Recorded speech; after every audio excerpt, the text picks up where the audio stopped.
ni muri Repubulika Iharanira Demokarasi ya Kongo, aho minisitiri wungirije wa mbere ushinzwe ubutegetsi bw'igihugu, umutekano, kwegereza ubutegetsi abaturage n'imirimo y'imiryango gakondo, Shabani Luko Bihango Jacquemain yasabye abayobozi b'inteko z'intara zose za Repubulika Iharanira Demokarasi ya Kongo kugira uruhare rukomeye mu gukurikirana gahunda nshya y'imiyoborere y'umutekano yashyizweho na guverinoma. Ibi yabivugiye mu nama y'abayobozi b'inteko z'intara za Repubulika Iharanira Demokarasi ya Kongo, aho yagaragaje ko umutekano udakwiye kuba inshingano z'inzego z'umutekano gusa, ahubwo ko abaturage bagomba kugira uruhare mu kuwubungabunga. Niki iyi gahunda nshya igamije? Ni uruhare inteko z'intara zisabwa kugira, kandi nizihe ntambwe zimaze guterwa ibyo byose nabigarukaho muri iyi nkuru kugira ngo ibintu bigende neza cyane. Icyambere wakibaza ngo inama yahuje abayobozi b'inteko z'intara ni inama imeze ite se, bimeze bite? Abayobozi b'inteko z'intara 26 za Repubulika Iharanira Demokarasi ya Kongo bahuriye mu nama idasanzwe yateguwe hagamijwe kurebera hamwe ibibazo bireba imiyoborere y'igihugu, cyane cyane ku rwego rw'intara. Muri iyi nama minisitiri wungirije wa mbere w'ubutegetsi bw'igihugu n'umutekano Shabani Luko Bihango Jacquemain yari umwe mu batanze ibiganiro. Mu kiganiro cye yibanze ku ngingo y'ingenzi ya governance secrétaire à la base, cyangwa se imiyoborere y'umutekano ishingiye ku nzego z'ibanze. Yasobanuye ko iyi gahunda ari uburyo bushya bwo kureba ikibazo cy'umutekano, aho inzego za leta, abayobozi bo mu nzego z'ibanze ndetse n'abaturage bakorera hamwe kugira ngo hirindwe ibibazo bishobora guhungabanya umutekano. Igice cya kabiri, umutekano si inshingano y'inzego z'umutekano gusa. Mu bihe byinshi ikibazo cy'umutekano gikunze gufatwa nk'inshingano ya polisi, abasirikare cyangwa izindi nzego z'umutekano gusa, ariko gahunda nshya yashyizwe imbere na minisiteri y'ubutegetsi bw'igihugu muri Repubulika Iharanira Demokarasi ya Kongo ishingiye ku gitekerezo cy'uko abaturage nabo bafite uruhare rukomeye. Abaturage baba ku midugudu, mu mirenge no mu mijyi nibo babona mbere ibimenyetso bishobora gutera ikibazo cy'umutekano. Ni muri urwo rwego guverinoma ya Repubulika ya Kongo ishaka gushyiraho uburyo bwo kumva ibibazo by'abaturage, kubakira ku makuru ava hasi no gufata ingamba hakiri kare. Minisitiri Shabani Luko yavuze ko iyi gahunda igomba kuba ishingiye ku bufatanye hagati y'abaturage n'inzego zibashinzwe. Cya gatatu ni uruhare rw'inteko z'intara.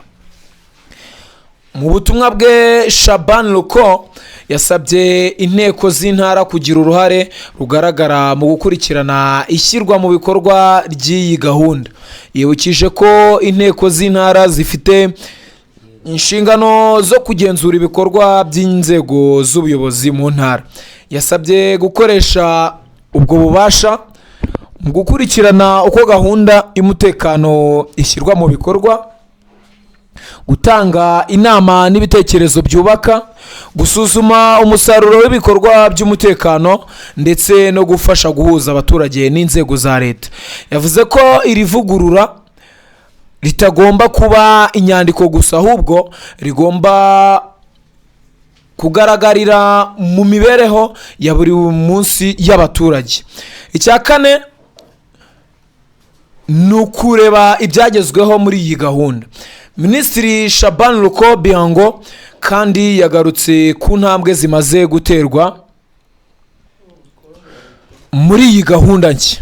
Yatangaje ko iyi gahunda imaze gutangira gushyirwa mu bikorwa mu ntara 10 za Repubulika Iharanira Demokarasi ya Kongo. Intego nyamukuru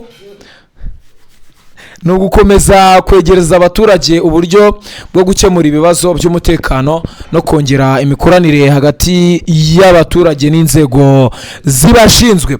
Guverinoma ya Repubulika ya Demokarasi ya Kongo ivuga ko uburyo bwo gukumira ibibazo by'umutekano bushobora gutanga umusaruro kurusha gutabara nyuma y'uko ibibazo bimaze kuba.